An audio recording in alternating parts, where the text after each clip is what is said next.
आज के शो में। नून लीग के बाद पीपल्स पार्टी की भी नैब के खिलाफ आवाज बुलंद। बिलावल भुट्टो जरदारी का चेयरमैन नैब से मुस्ताफी होने का मुतालबा। मेगा करप्शन स्कैंडल पर कार्रवाई, अपोजिशन नैब के खिलाफ मुत्तहरिक। क्या बिलावल भुट्टो का नैब को बंद करने का मुतालबा, एहतिसाब से बचने की कोशिश।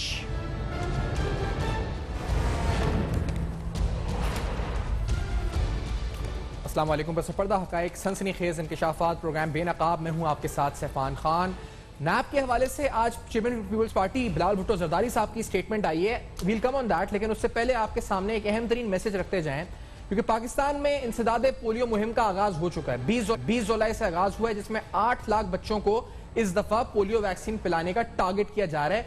ये हाई रिस्क डिस्ट्रिक्ट में किया जा रहा है। इससे पहले हमने देखा है कि पोलियो की टीम दहशतगर्दी की नजर, यानी इंसदादे पोलियो मुहिम पाकिस्तान के मुख्तलिफ इलाकों में जो हाई सिक्योरिटी रिस्क इलाके हैं वहां दहशतगर्दी की नजर हुई है। बहुत से लोग शहीद भी हुए हैं, पोलियो वर्कर्स, पोलियो टीम के वर्कर्स। और इसी तरह से इस दफा कोरोना की नजर हुई।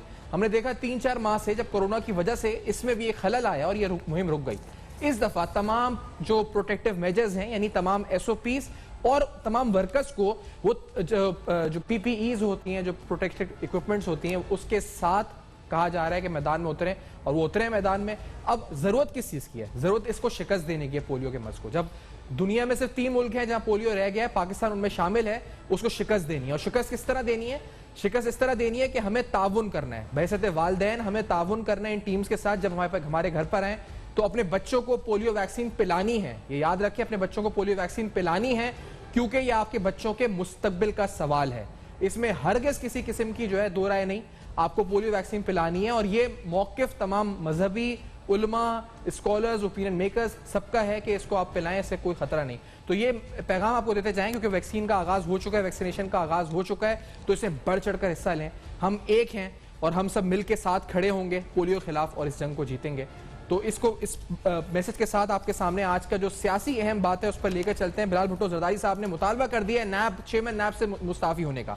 कल नून लीग ने मुतालबा किया था, आज बिलावल भुट्टो साहब मैदान में आ गए हैं। क्या कहा है? Let's hear this first. पर प्रोग्राम में आपको पैनल की तरफ लेकर चलते हैं। Let's hear.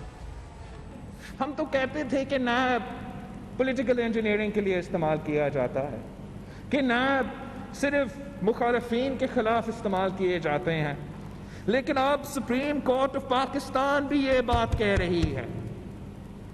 अब सुप्रीम कोर्ट ऑफ पाकिस्तान ने भी अपना ऑर्डर में जो नैब के बारे में सुनाया है, ये नैब का, इस ऑर्डर में जो एहतसाब नैब का हो रहा है, हमारा एस्टैब्लिशमेंट का हो रहा है, हमारे कठपुतली सियासी जमातों का हो रहा है। अब नैब का नैब को रहना का कोई जहाज नहीं बनता। नैब का चेयरमैन जो खुद एक जमाने में जज था, अगर उसमें कोई शर्म है, अगर उसमें कोई हया है, अगर उसने ये ऑर्डर पढ़ा है, तो इस्तीफा दो, घर चले जाओ, बंद करो नैब को, ताले लगा दे इस गैर आईनी, गैर जमहूरी इदारा का जो हमारा सुप्रीम कोर्ट कहता है। ये जी मुतालबा सामने आ गया है। ब्रिगेडियर हारिस नवाज साहब, ब्रिगेडियर रिटायर्ड हारिस नवाज साहब साबिक डायरेक्टर नैब के रह चुके हैं। नैब कराची में फाइनेंशियल क्राइम्स को आप हेड करते थे, हमारे साथ मौजूद हैं। इमरान शफीक साहब साबिक डिप्टी प्रोसिक्यूटर हैं नैब के, हमें ज्वाइन कर रहे हैं। माहिर कानून भी हैं इमरान शफीक साहब, बहुत शुक्रिया। आलमगीर खान साहब रुकन कौमी असम्बली तहरीक इंसाफ और पीपल्स पार्टी से माहिर आइन और कानून एतजा एहसन साहब भी कुछ देर में ज्वाइन करेंगे। लेकिन पहले ब्रिगेडियर रिटायर्ड हारिस नवाज साहब, आप नैब में रह चुके हैं, आपने सुना आज मुतालबा। बिलावल भुट्टो साहब तो कह रहे हैं कि खत्म कर दो नैब। तो नैब, इनके अपने केसेस भी हैं, अब PTI कह रही है कि अपने केसेस की वजह से कह रहे हैं। What is your interpretation Haris Nawaz साहब? देखें सफान, बात यह है कि एक मुल्क में एक एहतसाब का अदारा है जिसकी कुछ क्रेडिबिलिटी है, लोग उससे डर रहे हैं। अगर सब नैब की बुराइयां कर रही हैं तो मेरा हमेशा से स्टांस ये है कि इसका मतलब है कि नैब काम कर रहा है। और उसके बाद देखें, जो 1999 में इसको बनाया गया था, आज इसको 21 साल हो गए। तरीका ही होता है कि जब भी आप कोई एक कौमी इंस्टीट्यूशन बनाते हैं तो आप 10 साल के बाद उसको रिव्यू करते हैं और उस पर बेहतरी लेकर आते हैं। जहाँ आपको कमी नजर आती है उस लॉ को आप बेहतर करते हैं और इसको और इफेक्टिव बनाया जाता है, ताकि ये ट्रांसपेरेंट भी हो, और विदाउट एनी प्रेशर इसको इम्प्रूव किया जाए।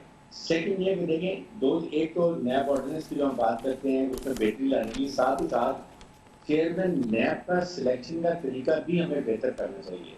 जब ऑपोजिशन और गवर्नमेंट मिल के एक चेयरमैन को लेकर आते हैं तो at least for some time he is compromise. इसलिए जुडिशियल कमीशन के थ्रू जो एक बाकी तरीका होता है, आप उसमें चेयरमैन नैब को लेकर आए ताकि वो ना अंडर ऑब्लिगेशन ऑफ गवर्नमेंट की और ना हो ऑपोजिशन की। एक तो ये। सेकंड बात ये कि आप इस स्टेज के ऊपर खास रूप से गवर्नमेंट तो आई ही इसीलिए है कि करप्शन खत्म करेंगे, मुल्क का लुटा हुआ पैसा वापस लेकर आएंगे। अगर नैब खत्म हो जाती है तो व्हाट विल दे डू? और अभी तो सुप्रीम कोर्ट ने बड़ी सपोर्ट दी है, उन्होंने कहा कि 3 महीने के अंदर तमाम मेगा करप्शन केसेस जो हैं दे मस्ट बी फाइनलाइज। और उसके साथ साथ उन्होंने और अकाउंटेंट कोर्ट के जजेस भी का पोस्ट करें, नए उसको स्ट्रेंथ करें ताकि लोड कम हो अकाउंटेंट कोर्ट्स के ऊपर और नए जल्दी केसेस डिसाइड किए जाएं। आई थिंक इस वक्त जो ऑपोजिशन की प्रॉब्लम है, चाहे वो पीपल्स पार्टी है या आपके सामने नवाज लीग है और other party including PTI, everybody जो है ये एहतसाब चलना चाहिए। आपके मुल्क में anti corruption not doing anything, provincial control खत्म, उसके साथ आपके सामने फिर एफआईए भी है, उसका भी कोई इतना ज्यादा इफेक्टिव नहीं है क्योंकि वो भी गवर्नमेंट कंट्रोल होती है। उसके या पुलिस की आप बात कर लें, कभी किसी ने कहा पुलिस खत्म कर दें, एंटी करप्शन खत्म कर दें, एफआईए खत्म कर दें, क्योंकि they are almost become irrelevant. क्योंकि नैब इफेक्टिव है, एक ऑटोनोमस है और वो एक इंडिपेंडेंट काम करते हैं, वो किसी की बात नहीं सुनते हैं। एक आज गलत केस अगर चौखाल फलसाद रफी का जो केस है भी, आप ये देखेंगे सुप्रीम कोर्ट पे ऐसे डिसीजन नहीं देने चाहिए। They should not comment over NAB की performance. NAB is doing a very good job। अगर एक केस में प्रोसिक्यूशन वीक है तो वो इत्तेजाज हसन अगर आप ज्वाइन कर चुके हैं, मैं भी रिक्वेस्ट करूंगा कि अगर इत्तेजाज हसन साहब एक साइड पर खड़े हुए डिफेंस के काउंसिल में और इधर हमारा 1 लाख का लॉयर खड़ा हुआ है NAB का जो कि इतना एक्सपीरियंस भी नहीं है, तो जाहिर है कि इसमें प्रॉब्लम होगी। सो चेयरमैन NAB को चाहिए कि प्रोसिक्यूशन की कैपेसिटी बढ़ाएं, प्रोसिक्यूटर्स मेगा करप्शन केसेस में मैचिंग लेकर आए, उधर डिफेंस के 10 सवाल खड़े होते हैं। लेकिन हाँ साहब, मैं ये बात तो आपकी समझ रहा हूँ, लेकिन अब मैं इमरान शफीक साहब को भी जो प्रोसिक्यूटर रहे नैब में, साहब डिप्टी प्रोसिक्यूटर हैं, उनको भी मैं इंट्रोड्यूस करता चलो। इमरान साहब, अब बात प्रोसिक्यूशन की भी है, लेकिन अब बात तो ये है जी कि जो चार्ज किया गया human rights, freedom, human dignity और उसके बाद also becoming an instrument of political engineering, NAB को जो चार्ज किया गया, एक्यूज किया गया, तो ये तो एक चार्जशीट है। Do you interpret as a charge sheet? और इसी बुनियाद पे जो मुतालबात सियासी आ रहे हैं, इसको आप किस नजर से देखते हैं इमरान साहब? देखें, इसमें एक चीज़ तो वाज़ेह है कि पिछले 20-21 साल किसी इदारे को चलने के लिए और उसको अपनी कारकर्दगी दिखाने के लिए बहुत हुआ करते हैं। नैब 21 साल उसकी उम्र हो चुकी है। ज़रा ये तो बताए कौम को कि पाकिस्तान की कौन सी लूटी हुई दौलत है जो नैब आज तक वापस लेकर आया है। वो कितने बड़े केसेस हैं, कितने पाकिस्तान के जिसमें करप्ट लोगों को नैब ने पकड़ के सजाएं दिलवाई और उन केसों में कामयाब हुआ। आपको बड़ी सख्त मायूसी होगी कि नैब ने तो ऐसी कोई कारकर्दगी नहीं दिखाई, बल्कि नैब तो बोझ ही साबित हुआ।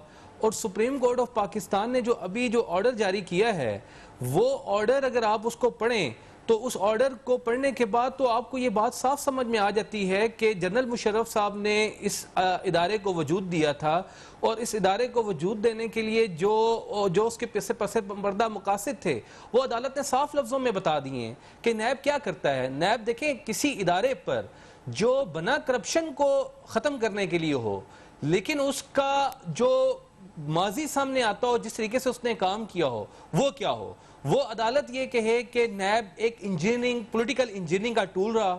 वो ये कहे कि अदालत ये कहे कि नैब ने पिछले अरसे में सिर्फ सियासी पार्टियों की उकाड़ बिछाड़ और सियासी पार्टियों में तकसीम दर तकसीम के अमल को फरोग दिया है।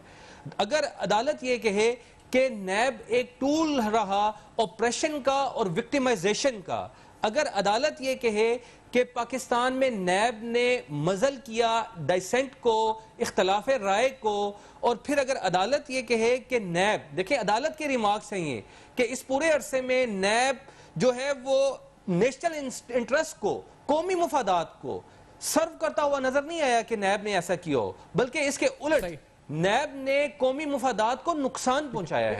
ये मैं और आप नहीं कह रहे, ये कोई पॉलिटिकल पार्टी नहीं कह रही, ये बेसिकली सुप्रीम कोर्ट के वो मौजूद जज साहिबान हैं। इमरान साहब, मैं अगर एक ब्रेक ले लूं तो उसके बाद इस बात को हम जोड़ कंटिन्यू करते हैं। आलमगीर को भी हम मौकिफ लेते हैं, एहसास साहब का भी। नाज़रीन हमारे साथ रहेगा। एक चार्जशीट है पीपल्स पार्टी और PMLN, उस पर जो इस पर अपने मुतालबात भी सामने रख रही है। इस ब्रेक के बाद इस बात को आगे बढ़ाएंगे, हमारे साथ रहेगा।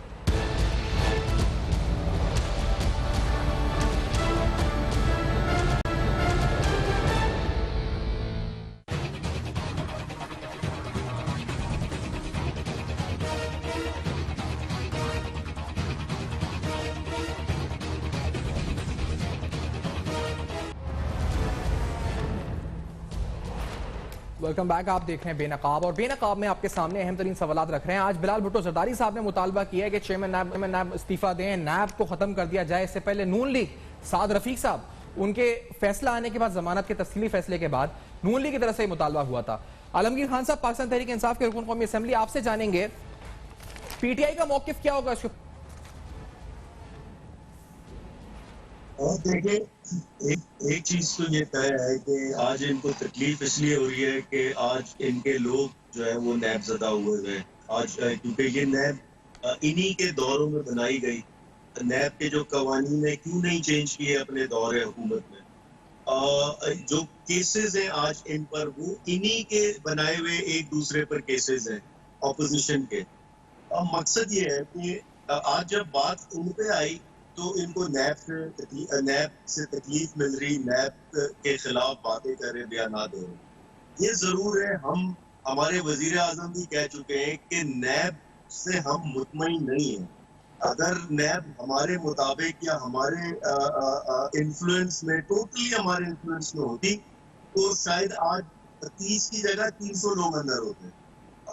ये क्योंकि एक तो जो केसेस हैं ये बहुत टाइम टेकिंग, बहुत ज्यादा टाइम लेते हैं, फैसले आने में बड़ी जो है वो टाइम लगता। और एक इन्होंने बिल्कुल ठीक फरमाया मुझसे पहले जो साहब है कि अभी तक जो पैसा रिकवर करना था वो रिकवरीज नहीं होती, और कौम इसी उम्मीद के साथ और हमें हमारी हुकूमत तो आई है तो साहब के नाम पे थी, तो ये इनडायरेक्टली हमें इसका बड़ा जो है वो डिसएडवांटेज मिलता कि हमारी हुकूमत से जुड़ी हुई नैब वो जो भी केस चलाती, जिसके ऊपर चलाती, पहले गिरफ्तार करती, फिर केस चलता, और वो केस लंबा चलता, टाइम लेता। इसके लिए हमने कुछ कवानीन भी बनाए थे, नेशनल असेंबली से पास किए, वो भी प्रोसेस का हिस्सा है। साथ ही साथ नैब का बजट बढ़ाया गया, ये आप कह लें इसको इक्विप किया गया।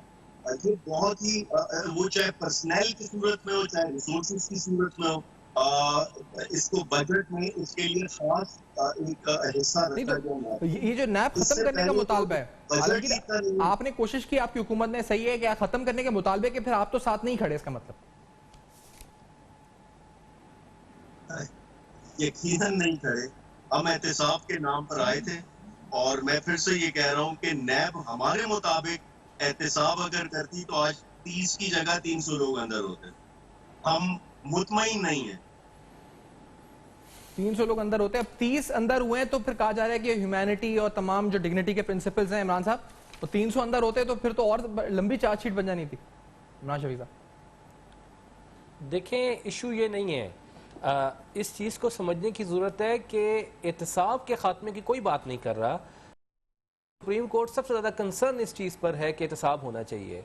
पाकिस्तान की आवाम भी ये समझती है कि एहतसाब का, अकाउंटेबिलिटी का प्रोसेस एक कानून के मुताबिक, आइन के मुताबिक, जो लॉ है, दुनिया के यूनिवर्सल प्रिंसिपल्स हैं, उनके मुताबिक होना चाहिए।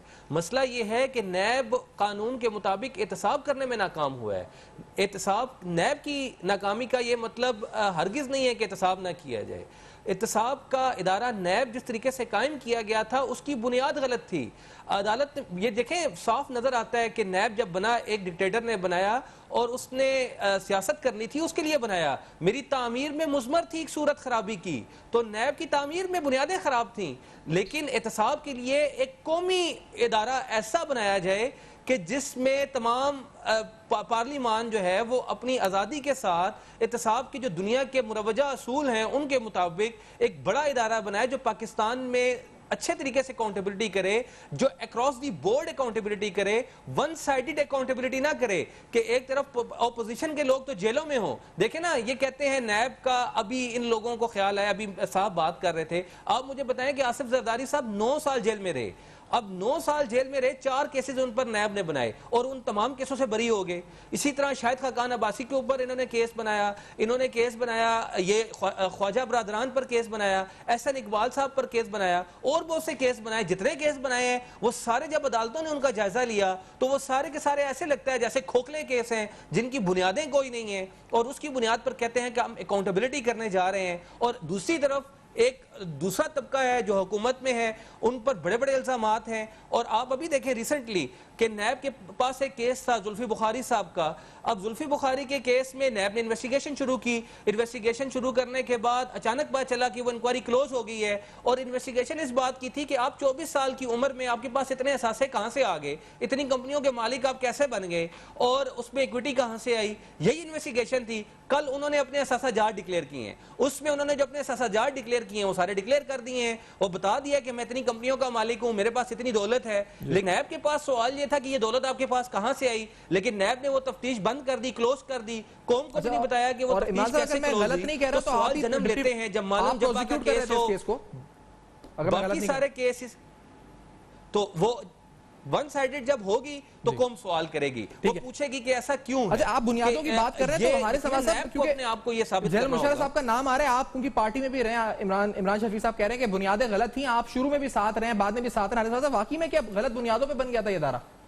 हारिस नवाज साहब नहीं, ऐसी बात नहीं है। आई डोंट एग्री विद ये शफीक साहब की वजह से। देखें, एक मुल्क में खुदा के शुक्र करें कि एक कोई कौमी अदारा है जिस पर किसी की इजाजतदारी नहीं है। और चाहे कहीं ना कहीं जब इतने बड़े मेगा केसेस होते हैं कहीं ना कहीं कमजोरियां हो जाती हैं, लेकिन बात ये हमें समझने की है कि इतने केसेस जो पहले इतनी कन्विक्शन हो रही है वो भी देखना चाहिए। प्रॉब्लम यहाँ पर ये हुई है कि इनके पास हर किस्म के केस लेने शुरू कर दिए। एक तपेदार का केस, पटवारी का केस इनके पास है, इंस्पेक्टर का केस इनके पास है, क्लर्क का केस इनके पास है। फॉरगिव दैट ये नैब का काम नहीं है। NAB is to go for mega corruption cases. आप लिमिट रखेंगे 10 करोड़ या जिसमें पब्लिक एट लार्ज या पब्लिक मनी इन्वॉल्व है या पब्लिक जो अपॉइंटमेंट होल्डर्स हैं या ब्यूरोक्रेट्स हैं ना, they have to be held responsible. ज्यादा एनर्जी इसलिए हो जाती है कि आपने हर केस में घुस गए हैं। आपके पास एंटी करप्शन है, छोटे की जरूरत भेजें, FIA को भेजें, आप पुलिस और उसके बाद भेज दें। हर केस पे जब आप देना शुरू कर देंगे फिर आपकी कैपेसिटी नहीं रहेगी। नीदर यू हैव इन्वेस्टिगेटर, ना प्रोसिक्यूटर हैं, ना आपके पास इतनी कैपेसिटी है। फिर क्या होता है, 8-8 साल एक केस चल रहा है। नैब में जो केस आता है, सुप्रीम कोर्ट ने बड़ा अच्छा डिसीजन किया है कि 3 महीने में they have to decide the case. जब एक किसी भी मुलजिम को ये पता होगा कि मेरा 10 साल केस चलेगा तो वो पैसे नहीं देगा, उसको पता शायद मैं बच भी जाऊंगा। 3 महीने में अगर उसको ये पता चलता है यस मुझे इम्प्रिजमेंट हो जानी है, मुझे कैद मिल जाएगी, मैंने गलत काम किया हुआ है, प्रोसिक्यूशन मेरे खिलाफ है, he will go for plea bargain and he will give the money, इसे मैं जान छोड़ दूं। एक सुप्रीम कोर्ट ने एक और गलत काम कर दिया था जो के उस वक्त नैब को रिव्यू पे जाना चाहिए था कि वॉलंटरी रिटर्न खत्म कर दिया। ये इमरान शफीक साहब हैं, इनको पता है कि वॉलंटरी रिटर्न में ये होता था कि आप पैसा दे दें और आप चले जाएं ना। अब अगर इस वक्त ये होता तो अरबों रुपया मिल गया होता नैब को। लोग कहते हैं कि पैसा ले लें, हमारी जान छोड़े, ना हमें कोई बाहर लगेगा, ना हमारे पर 10 साल की कोई पेनल्टी लगेगी, कोई बात नहीं, ठीक है। आप ये है कि अगर आप प्ली बार्गेन करते हैं, इवन देन कोई पॉलिटिशियन 10 साल ऐसा नहीं ले सकता, कॉन्ट्रैक्ट नहीं ले सकता, गवर्नमेंट कॉन्ट्रैक्टर नहीं हो सकता, 100% लाइबिलिटी आ जाती है। ये वजूहत है जिसकी वजह से अब प्रॉब्लम्स हो रही हैं। ठीक है, लेकिन ये तो एक साइड है हारिस साहब प्रोसिक्यूशन वाली, जो आलमगीर भी आलमगीर आप यहाँ शहर कराची के मसाइल उठाते रहते हैं करप्शन के। आप कहते हैं 30 नहीं 300 गिरफ्तार होते सही अगर कार्रवाई होती। कितने आपने खुद स्कैम्स उठाए? मैं जानता हूँ आपने यहाँ पे मेयर के खिलाफ भी एक एप्लीकेशन डाली थी और भी आपकी एप्लीकेशंस थी, क्या हुआ क्यों उन एप्लीकेशंस का आलमगीर? मेयर के खिलाफ जो एप्लीकेशन मैंने डाली थी, फैसल वाउडा ने उसको टेक अप किया था इस केस को, और वो केस अभी भी चल रहा है, I don't know. Faisal Vawda, मैंने आपके प्रोग्राम में भी कहा था कि फैसल वाउडा चूंकि कर चुके हैं, मैं उन्हीं को सपोर्ट करूंगा। मुझे नहीं पता उसकी क्या प्रोसीडिंग है। सही। और दीगर जो आपने उठाए मामला, आप तो मामला उठाते ही रहते हैं अक्सर, तो उस पर क्या आप समझते हैं कि ज्यादा एक्शन होना चाहिए था? आर यू सेटिस्फाइड विद नैब कराची? मैं नैब में तो नहीं गया मामलात के लिए। हाँ, मैं कोर्ट में जरूर गया हूँ एजुकेशन के मामलात पे, ये सेवरेज और वाटर के मामलात पे। वहाँ मैंने कोर्ट के दरवाजे खटखटाए। नैब में मेरा खुद कोई एक्सपीरियंस नहीं रहा है, लेकिन देखिए एक चीज ये जरूर है कि ये कह देना कि इदारा ना हो यानी एहतसाब ना हो, ये तो कोई हल नहीं है। आपने इस इदारे की बेहतरी के लिए तजावीज देनी है। ऑपोजिशन ने कौन सी तजावीज दी है अभी तक? कौन से इस इदारे को इक्विप करने के लिए, इस इदारे को बकौल इनके के जानिबदार है गैर जानिबदार करने के लिए आप सजेशंस दें, आप पार्लियामेंट पे प्रपोजल्स दें और उस पे पार्लिमानी कमेटी बनाई जाए और उस पे आगे फिर जो है कोई कंट्रीब्यूट करेगी हुकूमत भी और ऑपोजिशन भी।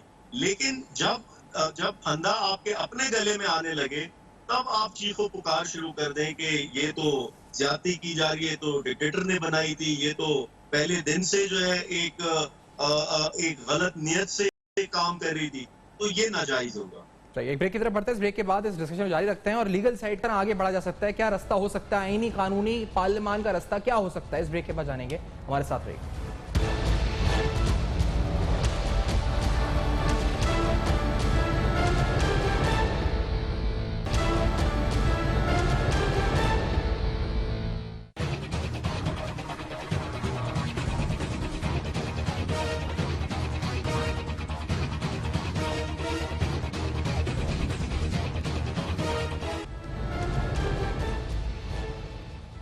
Welcome back. आप देख रहे हैं बेनकाब। बेनकाब में अहम तरीन सवाल कि अब इल्ज़ामात और ये कहा जा रहा है कि नैब जो है उसको अबेंडन कर देना चाहिए, कि नैब को ख़त्म कर देना चाहिए, चेयरमैन नैब को मुस्ताफ़ी हो जाना चाहिए।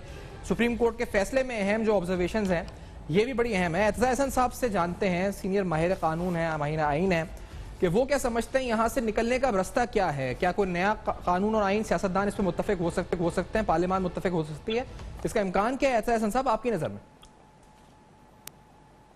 जहाँ तक चेयरमैन नैब की ताल्लुक है, उसकी तो बहुत बेइज्जती हुई है। इतनी बेइज्जती मैंने किसी ओहदे या किसी इदारे के सरबराह की इस किस्म की बेइज्जती होती तो नहीं देखी। यहाँ तक के और ये कि वो साबिक सुप्रीम कोर्ट के जज भी रहे हैं, तो मेरे ख्याल में तो इस्तीफा एक उनके लिए ऑनरेबल ऑप्शन है। वरना इस मुल्क में इस्तीफे कौन देता है? और एक ऑनरेबल ऑप्शन उनके पास यही है जो उनके साथ, और उन्होंने किया भी क्या है, करते भी ये रहे हैं कि 20 इंक्वायरियां रोज खोल के पता नहीं कि आप मेरी पोतियां देखें, मैं इससे उधर जंप कर रहा हूँ, उधर से उधर जंप कर रहा हूँ। रोज 10 इंक्वायरियां खोली हुई होती थी, कोई एक भी किसी नतीजे तक पहुंचा नहीं सके। फिर लोगों को एक मुल्जिम को आप पकड़ लें, गिरफ्तार कर लें और 90 दिन उसको गिरफ्तार रखें, तो ये तो कोई बात ना हुई। और बगैर अदालत में पेश किए, तो ये बहुत ड्रैकोनियन पावर थी उनके पास जी, और उन्होंने उनका नाजायज इस्तेमाल किया।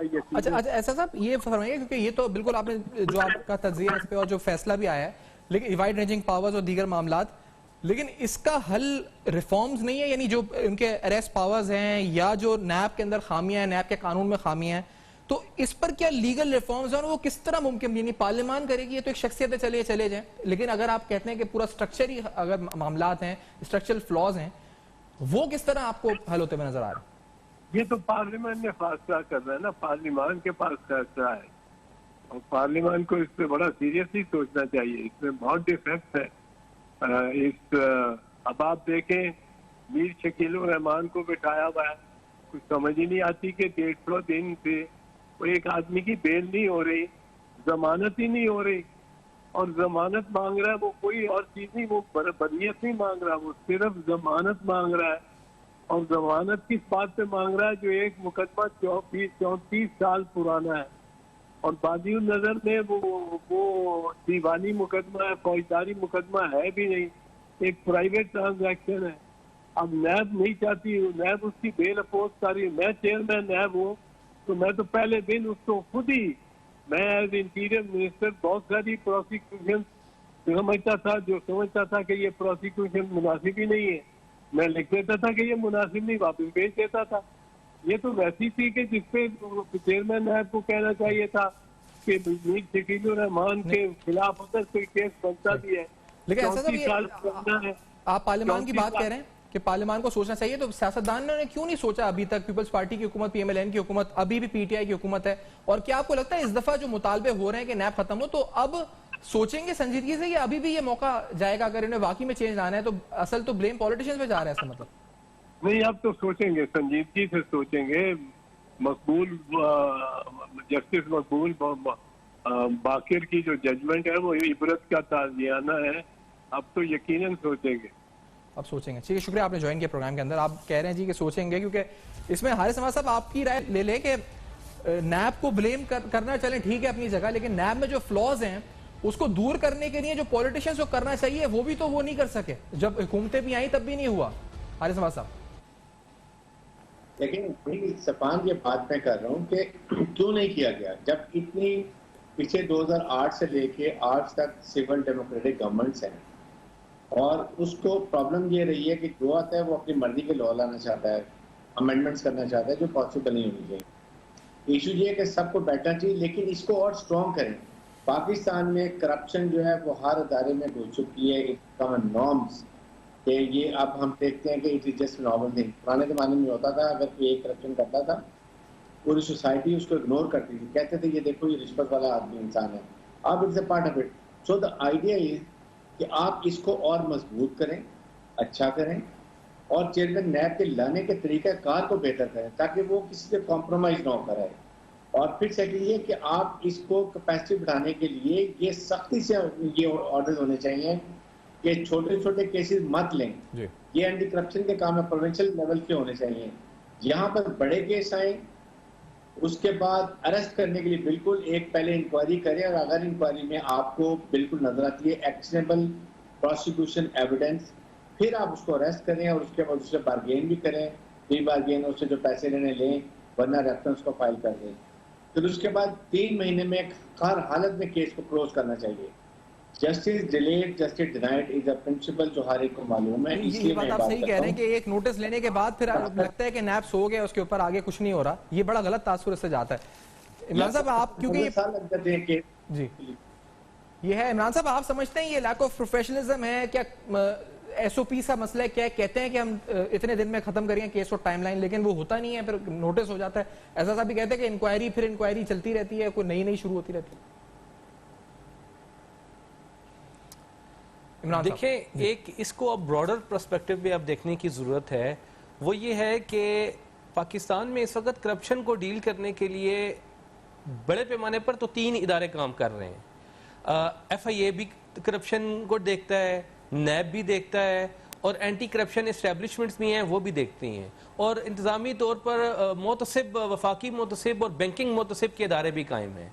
और भाई एक करप्शन को डील करने के लिए आपने इतनी तकसीम कार कर रखी है, पाकिस्तानी अवाम का टैक्स है, वो पैसे देते हैं, ये इदारे चलते हैं, ये एक इदारा ये सारे काम कर सकता है, और आपने उसको 4-5 हिस्सों में डिवाइड कर रखा है, और फिर उनकी अदालतें भी अलग अलग हैं, और ये सारा बोझ है जो पाकिस्तान की अवाम बर्दाश्त कर रही है। एक बात तो ये है।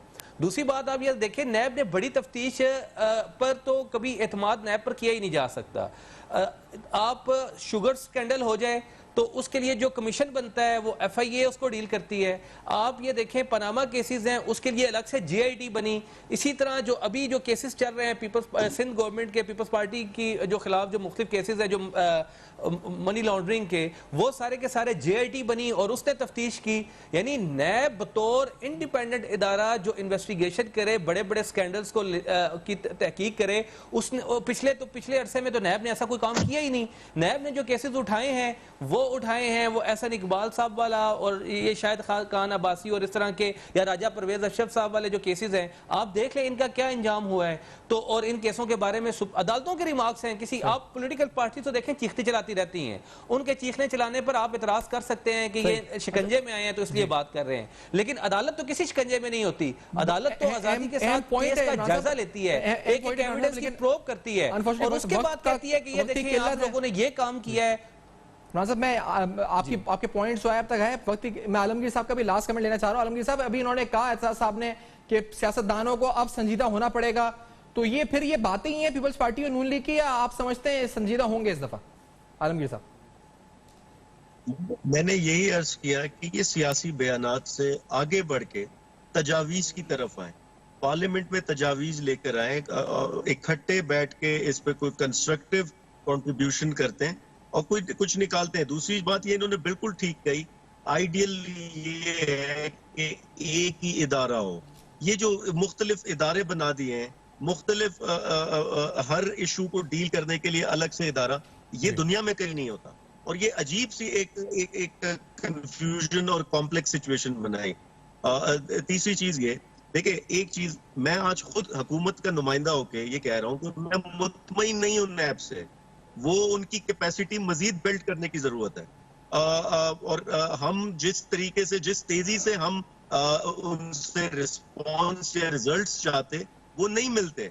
और रही बात देखे जानिबदारी की, तो ये भूल जाते हैं बाबर अवान ने इस्तीफा दिया था उसके जब केस चल रहा था, अलीम खान को फारिग होना पड़ा, जेल जाना पड़ा, सिफ्तैन खान मिनिस्टर था हमारा पंजाब।